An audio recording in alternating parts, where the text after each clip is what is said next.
तेरे कहने पर छोड़ा है तुझे,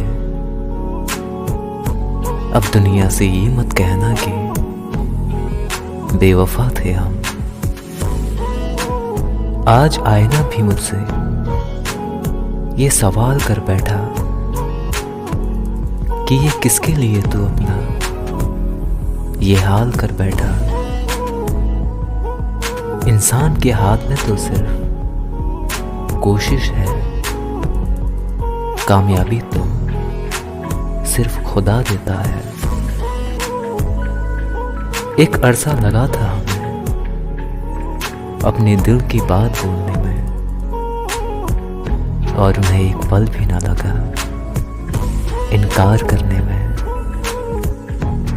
मोहब्बत कभी खत्म नहीं होती, या तो वो बरस जाती है सुकून बनकर,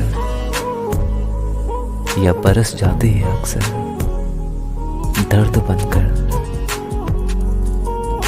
कुछ रिश्ते कर्ज की तरह होते हैं, उन्हें निभाया नहीं चुकाना पड़ता है। उस लड़के का प्यार कभी झूठा नहीं हो सकता, जिसने तुमसे पहले ही दिन ये बोला हो कि जब भी तुम्हें मेरे अलावा किसी और से मोहब्बत हो जाए तो तुम बेफिक्र होके चले जाना।